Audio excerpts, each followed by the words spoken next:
Welcome to Insights. I'm Adam Rivers. And I'm Sarah Collins. In this episode, we'll reflect carefully on the Quran verse by verse of it, focusing on wording, context, and coherence. So today we're doing something that might actually feel, at least initially, a bit counterintuitive. Just a bit, yeah. Right, because we are dedicating this entire session, this whole hour really, to just 3 letters. It sounds almost like a paradox, doesn't it? Yeah, it does. Usually we are here to unpack these really complex narratives or legal frameworks or historical context. But today the focus is, it's microscopic. Microscopic is exactly the right word. We are looking at the very first verse of Surah Al-Baqarah. Mm-hmm. And for anyone who has picked up a copy of the Quran, opened it to the second chapter, maybe they're expecting a traditional story opener or a list of rules. Like a once upon a time. Right, like once upon a time or thou shalt not. But they are met with something else entirely. They just see Alif Lam, Meem. It's a moment that really just stops you in your tracks. It really does. And I want to just dwell on that feeling of being stopped for a moment. Yeah, let's do that. Because if I'm a first-time reader, or honestly, even someone who is revisiting the Quran for the 100th time, there is an immediate curiosity there. Or even confusion. Exactly, confusion. Right. You see these 3 letters, and they don't form a word. Right. You can't just look up Alif Lam Mim in an Arabic dictionary and find a neat definition like table or run or sky.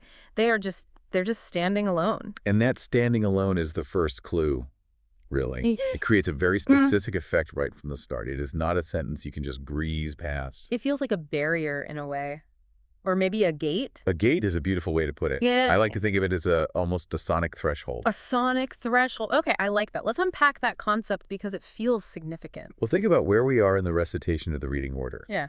You have just finished the opening prayer, Surah Al-Fatiha. Right. And that was an emotional, a really desperate plea for guidance. And now you are about to enter Surah Al-Baqarah. This is the longest, most detailed chapter of the Quran. Massive. It is. It contains laws, history, family guidance, financial principles, rules of war, rules of divorce. It is dense. It's the heavy lifting. Exactly.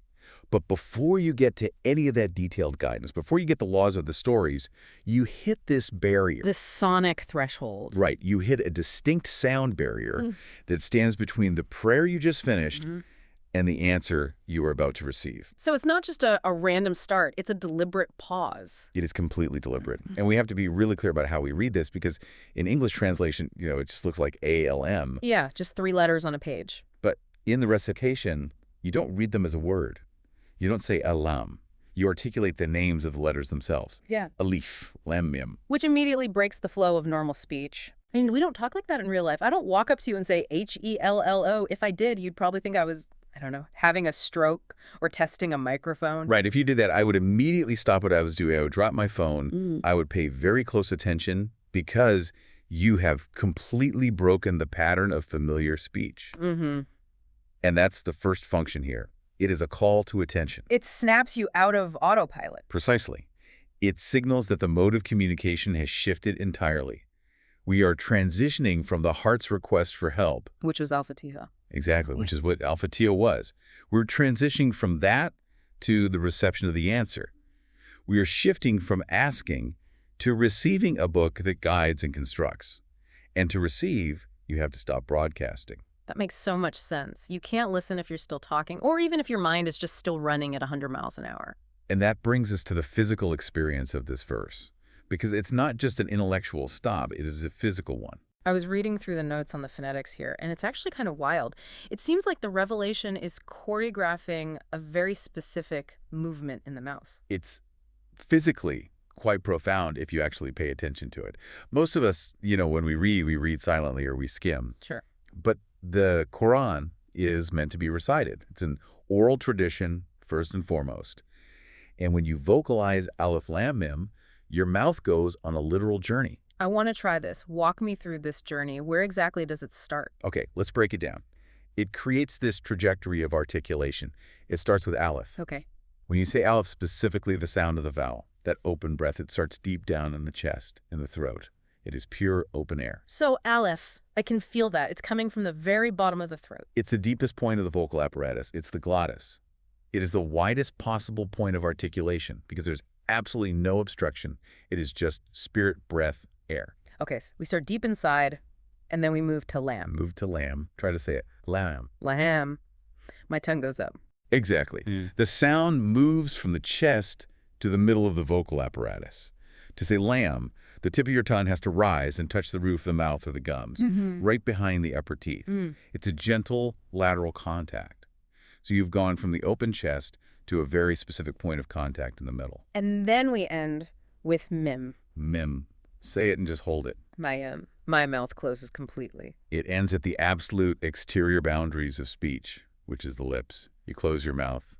It's a closing, humming sound, what is called guna in the recitation rules. It settles into silence. So physically, we are moving from inside to outside, from the chest to the lips. From the widest point to the most specific point, and this perfectly mirrors the structure of meaning itself. You have opening with elif, defining with lam, and then closing or sealing with mim. Take a micropath. A micropath, yes. It's a journey from the unseen, the breath in the chest, to the seen, the lips. That is fascinating. It feels almost like the revelation is forcing your body to enact a journey before your mind even engages with the concepts.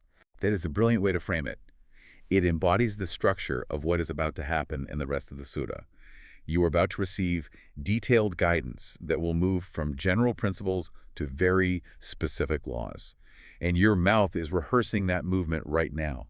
Open, define, seal. And we mentioned the elongation earlier. In the written script of the Qur'an, there are these specific marks over the lam and the mim.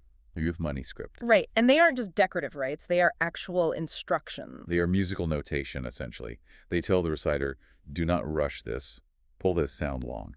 How long are we talking? Usually 6 counts for each letter. So it is not just Alif Lam Mim. It is Alif Lam. That is, that's almost uncomfortable. Uncomfortable. Why does it feel uncomfortable to you? Because it's slow. We live in a world where we want our information right now. Oh, absolutely. We want the executive summary. We want the tweet. We want the video played at 2x speed. Why force the reciter to slow down right at the very beginning? That discomfort you feel. That is exactly the point. It is what we might call the pedagogy of the pause. The revelation is actively training the reader to stop rushing. It's an anti-scroll mechanism. It really is. Think about the state of mind we usually have when we approach a book, especially an educational or religious one. We have this overwhelming urgency of meaning. Yeah, we do. We want to grab the data and run. We want to extract the value and just move on to the next task on our list. We totally treat reading like a transaction. I give you my attention, you give me the fact, boom, done. Precisely. But this verse is saying, no, you cannot enter here with that frantic energy. Alif Lam Mim forces the lungs, the mouth, and the ears to become partners in a deliberate silence. Wow. It clears that internal noise. It forces you to take a deep breath. Literally, you need a massive breath to hold those notes for 6 counts, and it calms the haste before the heavy content begins. It's almost like a physiological reset button. It is. It's preparing the vessel. You can't pour the heavy water or revelation into a cup that is shaking with anxiety or impatience. You have to still the cup first. So if I'm hearing you correctly, the letters aren't just conveying information. They are inducing a state of being. Yes. They're tuning the instrument. Which leads us perfectly to the materials themselves. We have talked about the sound, but let's talk about the components. This is that deconstruction aspect. Because again, it is a linguistic oddity. It is. We usually speak in words, we communicate in full sentences, but here we are speaking in the names of letters. It shifts the focus entirely. By presenting the letters individually like this, the revelation is showing us the basic building blocks of the language. It's stripping away the architecture and just showing us the bricks. It's like imagine walking up to a magnificent skyscraper. You are expecting a grand tour of the penthouse. But before you go in, the architect stops you right at the door, hands you a piece of raw steel and a chunk of concrete, and says, look at this. Exactly. Here are the materials. And the implied argument here is so fascinating. The Quran is saying, this book is built from the exact same Alif, Lam, and Mim that you use in your daily speech. Right. It is not some secret language from another galaxy. It is your language. Which sounds validating on the surface, but I get the sense there is a massive challenge hidden in there too. There is a massive challenge. Yeah. Because if the materials are the exact same, if I give you the same clay and the same steel that I used to build a skyscraper, can you build a skyscraper? Probably not. No. Definitely not. Right.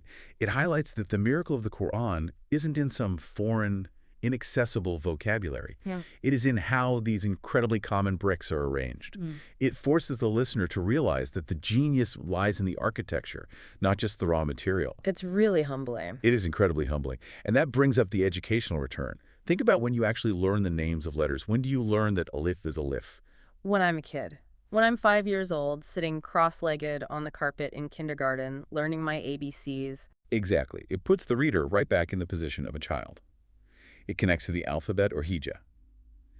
By starting the profound wisdom of Al-Baqarah with the ABCs, it completely resets the intellectual ego. That is such a powerful image. You have these brilliant scholars, these philosophers, these people who think they know everything there is to know about the world, coming to the Qur'an, and the Qur'an says, sit down, let's start with A, B, C. It tells you that you cannot enter this knowledge with arrogance. You cannot enter assuming you already know everything. You must enter with the mind of a learner. You have to start from the very first letter. It wipes the slate clean. It does. It says, I don't care about your status outside of this room. Here, we start at the beginning. I love that. It really frames the mindset required for the rest of the journey. But I want to zoom out a bit now. We talked about the internal experience of the letters, but these letters also sit in a very specific place in the book. They are a bridge. Yes, they are. Context is absolutely everything here. You cannot understand Alif Lam Mim in isolation. You have to look at what came before it and what comes immediately after it. So let's look at the before. We just finished Surah Al-Fatiha. The opening. And the end of Fatiha is a very specific, almost desperate request. The request is, Idina al-Sirat al-Mustaqim. Guide us to the straight path. Right. And we qualify that path. It is a path of grace, a path of connection, not a path of anger or being lost. It is the plea of a human being who realizes they simply don't know the way. So the human being has just poured their heart out, asking for a map, asking for guidance. And then silence. The surah ends. You take a breath. And then Alif Lam.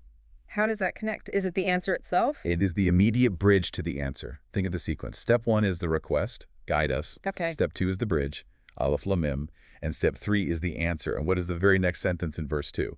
That is the book, no doubt in it, a guidance. Ah, so the guidance mentioned in verse 2 is the direct answer to the guide us in Fatiha. Precisely.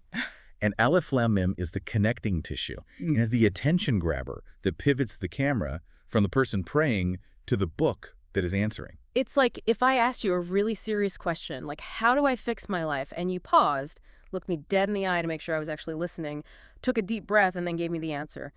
Alif Lam Mim is that look in the eye. That is a perfect analogy. It is the pause that says, are you ready? Because here it comes. And this isn't just a one-time thing in Al-Baqarah either. The analysis shows us a functional consistency across the Qur'an. Right, this pattern repeats. It's not just isolated here. It does repeat. Wherever you find these disjointed letters in the Qur'an, whether it is Alif Lam Mim here, or Hamim later, or Tas and Mem, they are almost immediately followed by a mention of the book, the revelation, or guidance. So it's a structural announcement. It is. It introduces the medium, which are the letters, before delivering the message, which is the guidance. It is incredibly consistent logic. It's fascinating how organized it is. It really dispels the idea that this is just some random stream of consciousness. There is a rigid structure here. Rigid might be the wrong word. Architectural is better. It supports the massive weight of the message. I like that. Architectural. And speaking of weight, Surah Al-Baqarah is heavy. It is long. It deals with everything from divorce laws to the history of the children of Israel to the rules of warfare to banking. It is a comprehensive worldview. It literally builds a society. So how does this incredibly simple opening, just 3 letters, relate to such a complex, massive agenda? Well, think about a symphony. Before a massive orchestra plays a complex piece, something that is going to go on for an hour or more, what happens? They tune, or the conductor taps the baton on the stand. The conductor signals. There is a moment of gathering. Alif Lam Mim is that signal. It is the symphony of attention. It gathers the dispersed attention of the listener. Because our minds are always scattered, especially today. Always scattered. Especially if you are about to embark on a long journey. You cannot run a marathon. Which is really what reading Al-Baqarah is, intellectually and spiritually, without a starting breath. Yeah. Alif Lam Mim prepares the breath and the willpower. It says, gather your strength, focus your eyes, we're going long. It's the inhale before the plunge. Yes, exactly. And there is another aspect to this public nature of the letters. We touched on it a bit with the child learning ABCs, but there is a social dimension too. the equality of language. Oh, right. The idea that these letters are basically public property. Exactly. Who owns the letter Alif? No one. I mean, everyone. Everyone. It doesn't belong to the king. It doesn't belong to the priest. It doesn't belong to the poet. It belongs to the beggar on the street just as much as it belongs to the greatest scholar. So by using the basic alphabet to start this incredibly complex guidance, the revelation is saying something profound about access. It declares that access to this guidance isn't restricted by lineage. It is not restricted by being part of a priestly class or having some elite status. The letters belong to everyone.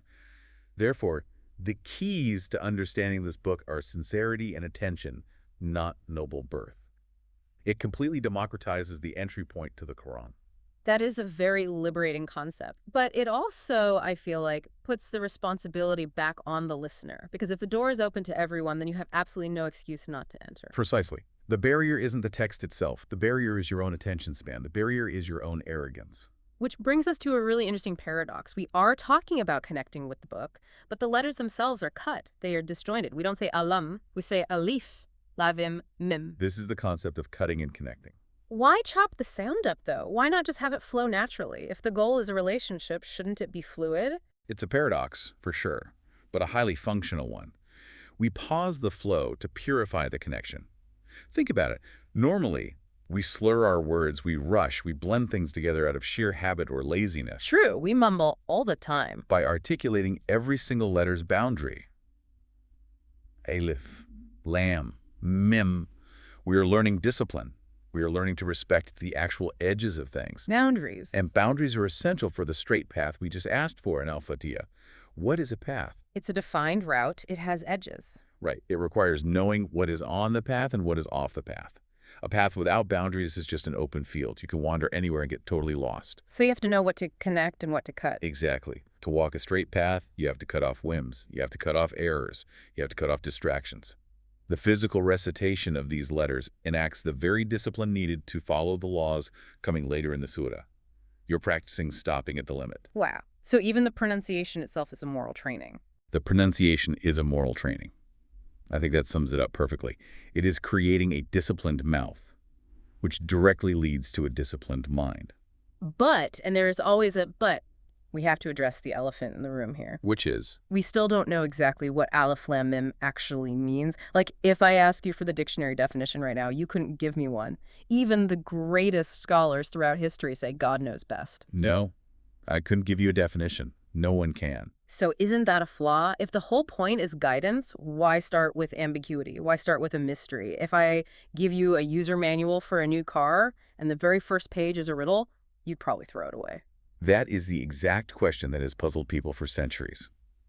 But the insight here is that the ambiguity is a function, not a bug.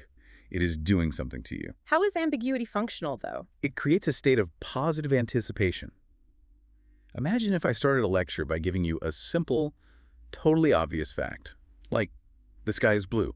I'd nod. I'd probably check my watch. I'd tune out immediately. Right? Your brain relaxes. It thinks, I know this. I can coast.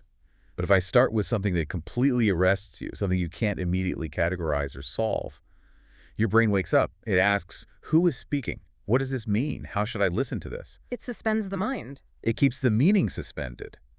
And that suspension forces the listener to shift their focus.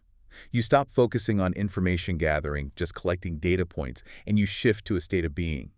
You enter a state of presence, of deep listening, of awe. It's humbling again. It reminds you that the speaker, the divine author, knows something you don't. Exactly. It establishes the relationship immediately. I am the teacher, you are the learner. Listen. It's like a check engine light for your intellectual arrogance. If you think you can just breeze through this book, the first verse stops you and says, not so fast. You don't even know what these 3 letters mean. And it invites you to trust. You don't know what these letters mean, but you are about to trust the guidance that follows anyway. It exercises your trust muscle right from the start. I really like that. It's training you for the unseen. Because a lot of faith is about trusting what you can't fully grasp. Yes, it is. And speaking of things we can actually see, we should talk about the visual aspect. Yes. The analysis brought up this really cool interpretation based on the Arabic script itself. Now, this is visual, so we have to paint a picture for our listeners who might not be looking at the Arabic text right now. Right, and we should clarify, this isn't a definitive religious ruling, and it's not a substitution for the meaning. But it is a beautiful reflection on how the physical shapes of the letters seem to reinforce the message. Okay, so picture the letter Alif. Alif is literally just a vertical line, just a straight, standing stroke. It looks exactly like the number 1. And what does that represent in this visual metaphor? It represents integrity, uprightness, standing firm. It connects perfectly to the idea of the straight path in Al-Fatiha. It is the pillar. It stands completely alone, unattached to anything before or after it. And we have Lam. Lam looks like a hook. It starts vertical, just like the Aleph, but then it descends and curves at the bottom. It is rooted, and it often connects to the letter after it. So it represents flexibility within boundaries. It connects the upper verticality to the lower reality. And finally, Meem. Meem is a loop, a small circle that sits right on the line, and then a tail that drops down. But the head of the Meem is a closed circle. It represents completion, wholeness, sealing the meaning. So even visually, if you just looked at the calligraphy on the page, you have uprightness with Aleph, flexibility and connection with Lam, and completion with Meem. It shows how the script itself reinforces the message of balance and structure. It is not chaotic scribbling. It is geometry with a soul. It really feels like every single angle of this, the sound, the meaning, the shape is working together. That is the definition of a masterpiece. Every single element serves the whole. Nothing is wasted. Even the silence between the letters is doing heavy lifting. So let's try to summarize the lesson of the threshold. We haven't even gotten to the first commandment in Al-Baqarah. We haven't heard the story of Adam or Moses yet. But just by engaging with Alif Lam Mim, what have we learned? We have learned a tremendous amount. I think we can boil it down to 4 main things. First, humility. We have been sent back to the alphabet. We realize we are beginners. Right. Second, patience. The elongation, that med, forced us to slow down our breathing and our eager expectations. Definitely felt that. Third, precision. The physical articulation required, moving from the chest to the lips, taught us that truth requires distinct boundaries. And finally, attention. The mystery of the letters woke us up. That's a pretty heavy toolkit to acquire from just 3 letters. It is. And it leads to the conclusion that Alif Lam Mim is not just decoration. It is not just a fancy border for the page. It is the condition of entry. The condition of entry. You cannot truly enter the guidance of the Qur'an without these qualities. You can read the words, sure. You can analyze the grammar all day. But to receive the guidance, to actually be transformed by it, you need humility, patience, precision, and attention. Alif Lam Mim installs those software updates before you even run the program. That is such a cool way to look at it. It teaches us that truth often enters through a single letter, provided we are listening correctly. Provided we are listening correctly. That is the absolute key. You know, it makes me think about how we start things in our own daily lives. We often just rush into meetings, rush into conversations, rush into massive life decisions. We do. We rarely take the time to set that sonic threshold. We rarely tune the instrument before playing. Imagine if we took a moment, an Alif Lam Mim moment before a difficult conversation, just to breathe, to remember the basics, to humble ourselves. It would change the outcome entirely. Because you would be entering the conversation with a prepared heart, not just a highly reactive mind.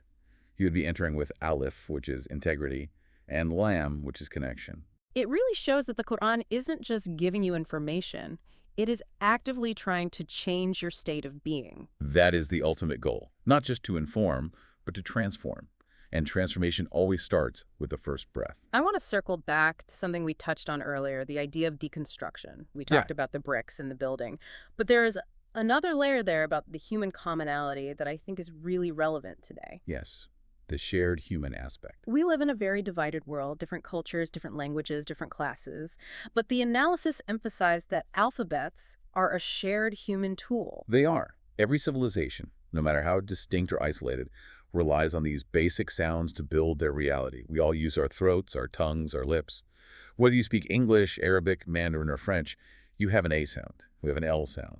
You have N sound. So when the Quran starts with these elemental sounds, it's appealing to something pre-cultural. It is appealing to the Adam in us, the very first human, the being that was taught the names of things. Right. The Quran later says Adam was taught the names. Exactly. So by invoking the names of the letters right here, it is bypassing our modern tribal identities and speaking directly to our core humanity.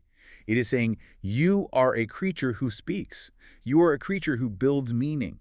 Let's repair that foundation. That is profound. It's not just Arabic grammar, it's human speech 101. It is. It's fixing the instrument of the human being. Because if your speech is corrupt, if your building blocks are rotten, your entire reality will be corrupt. So Alif Lam is almost a quality control check on our ability to mean what we say. In a way, yes. It reminds us that language is a massive trust. It is a powerful tool given to us, and we have to use it with integrity. It's amazing how much you can extract from what basically looks like silence. Well, it is not empty silence. It is pregnant silence. It is silence completely full of potential. I like that. Pregnant silence. And think about the alternative. What if the surah started with a loud command? Like, do this. It would be startling, maybe even off-putting. It would immediately trigger our defenses. We might argue back. Why should I do that? Who are you to tell me? But Alif Lam Mim doesn't trigger a defense mechanism at all. It triggers pure curiosity. It totally bypasses the ego's defenses. It does. It slips right past the guard at the gate. Yeah. Because it is not an argument. It is a sound. And once it is inside, it starts its work. It's very strategic. Divine strategy.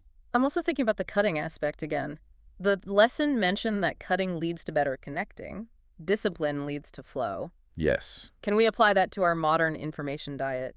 We are constantly connected. We never cut the stream. And because we never cut the stream, we never truly connect with anything deeply. We're just awash in noise constantly. We are drowning in data, but absolutely starving for wisdom. So Alif Lam is teaching us the power of the disconnect. Absolutely. It teaches us that to have a meaningful connection, whether with God, with a book, or with another person, you have to carve out a space. You have to cut out the static. You have to create a boundary. The pause gives value to the word. Without the silence, the sound literally has no meaning.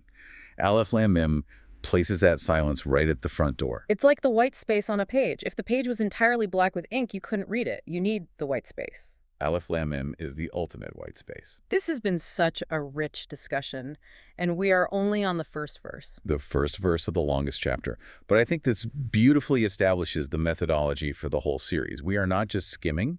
We are looking at the wording, the context, and the coherence. And the coherence here is just striking. The way it links Fatiha to Baqarah, the way it links the mouth to the mind, the way it links the individual letter to the massive book. It is all connected. And that is what coherence really means. The Quran isn't just a collection of random sayings. It is a highly unified structure. And the entry point proves that. I want to ask you personally, when you hear these letters recited, specifically in a beautiful recitation, what is the immediate feeling you get? For me, it is a feeling of arrival. Yes. The daily noise stops. The worries about my schedule, my emails, the traffic, they all just fade. When I hear that long Alif Lam Mim, I feel like I have stepped into a sanctuary. I have arrived at the place where truth is spoken. That's beautiful. It's an auditory sanctuary. It is. And it feels safe. Even though it is challenging, it feels safe because it is orderly. It is not chaotic. I feel that too. It feels like gravity, like something heavy and solid has just been placed right in the center of the room. Everything else starts orbiting around it. Gravity is a great word for it. It has spiritual mass. We also talked about the pedagogy of the pause. Do you think we've completely lost the art of the pause in our education systems? Oh, entirely. We are obsessed with velocity. How fast can you read? How fast can you solve the problem? But wisdom isn't about speed. Wisdom is about depth. And depth requires pausing. You have to actually sink into the meaning. You can't speed read wisdom. You really can't. And Alif Lam Mim ensures you don't speed read the Quran, at least not if you're reciting it correctly. It forces the brakes on you. It's a speed bump for the soul. A speed bump for the soul. A gentle one, but a very necessary one. Because if you hit the profound truths of verse 2, this is the book, no doubt in it, at 100 miles per hour, you'd miss them. You would. You'd crash. You need to slow down to navigate the curves of the meaning. And as we wrap up this lesson of the threshold, I'm struck by how much this prepares us for what is coming next. We're going to see, in future verses, descriptions of people who succeed in guidance and people who fail. Right. The matikin, the kufar, and the munafikin. The conscious, the deniers, and the hypocrites. And I wonder if their success or failure can be traced right back to how they handled the Alif Lam Mim moment. That is a fascinating hypothesis. Did they approach with humility? Did they listen with attention? Did they respect the boundaries? If you fail the Alif Lam Mim test, if you come with arrogance, impatience, and noise, you probably won't benefit from the rest of the surah. Exactly. You'll see the words, but you definitely won't get the guidance. Yeah. The threshold filters the entrance. It is the gatekeeper. It is. And it's a merciful gatekeeper, really. It gives you the chance to get your state right before you proceed. It doesn't lock you out. It just asks you to pause and adjust your tie, so to speak. And just your intention. Yes, exactly. Well, I think we have adjusted our intentions today. We have certainly adjusted our understanding of these three mysterious letters. We have. And I hope you can see that mystery in the Qur'an isn't a dead end. It is a doorway. A doorway to deeper reflection. And a doorway to a much better state of being. Before we go, I want to re-emphasize the visual. Next time you see a piece of Islamic art or calligraphy with these letters, remember the Alif standing tall, the Lam rooting into the earth, and the Meem sealing the loop. It's a wonderful reminder of the balance we are trying to achieve in our own lives. Upright, rooted, and complete. Perfect. And remember the breath, too. The journey from the chest to the lips. It is your body physically witnessing the truth. It has been an absolute pleasure unpacking this with you. That's it for this episode of Insights. If you found this reflection helpful, follow the show and join us next time as we continue verse by verse in the Qur'an. Until then, take one idea from this verse into your day.